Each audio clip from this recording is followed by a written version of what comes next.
Hello, my name's Will, and I talk a lot about staff safety. And within that, I talk about measures to do with, shall we say, improving security and things like that. And every now and again, I pick a video that I think's important, or someone will suggest a video.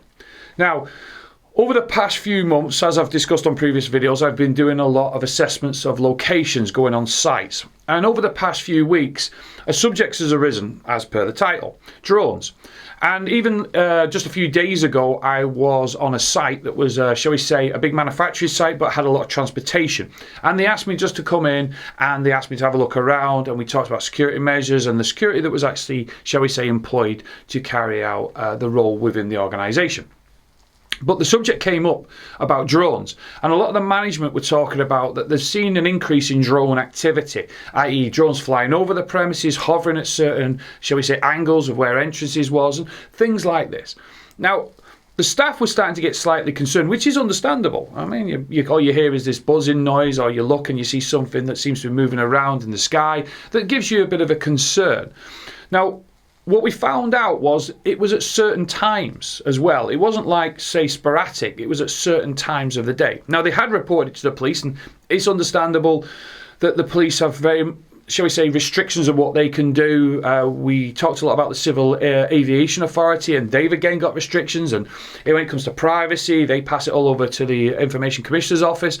So there's all these different departments and all these different, shall we say, restrictions and things like that. But it's very hard to pinpoint down, because as we were discussing, drones, they have certain, shall we say, ways of getting around things. Like, for instance, they're not classed as trespassing, or they're not even classed as a nuisance unless they're very loud, or they, shall we say, the pestering and things like that.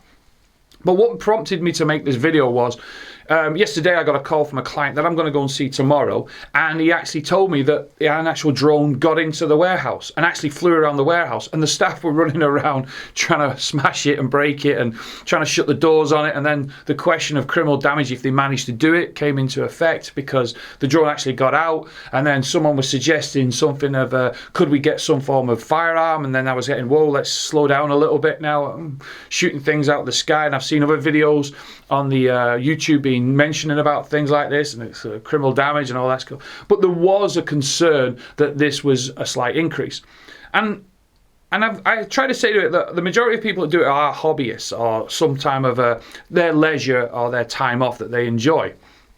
But what I also pointed out was there is obviously a degree of criminality somewhere within it, i.e. someone could be having a good look around the premises, could be seeing the vulnerable point of entrances, see where the CCTV cameras are pointed, things like this. So what I've advised my clients, and I would advise you if you're interested, is if you have an increase of, shall we say, drone activity, perhaps there's certain measures you should put in place.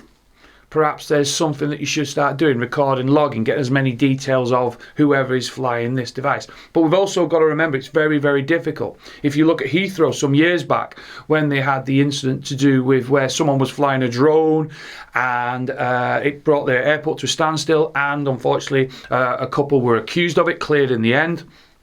But the thing was they never really got to the bottom of it. So if you've got an increase in, shall we say, drone activity, don't just brush it off as someone doing it as a hobby. Have a think to yourself, have a watch it, observe it, see what is there a pattern. That's what I teach my clients to do. Look for it, and then let's look how we're going to do it. Let's report the police. Yes, they can't do anything, but at least we're making a report of it. Let's, shall we say, pass it on if it gets to the point of if there's an intrusiveness of it, in the sense of that the drone is starting to come up to the windows, which I've had one report of, and starting to film inside the actual offices. That's intrusive to a degree. Do you know what I mean? Yes, we can argue, is it on a personal home, etc., etc., and I teach that in CCTV, but we've got to look at it in the context of what is actually the drone doing. Is it, shall we say, causing stress to the staff? Is it stopping productivity of the organisation that you're working with it? But as always, I always say, don't ignore the fact. If you are experiencing some form of nuisance drone or inappropriate behaviour of whoever the operator is, or it's causing a concern for your security, I think you need to do something about it. Need any more advice or information? Get in touch, follow us on our social media, see what we do to help our clients, or simply just have a chat with us.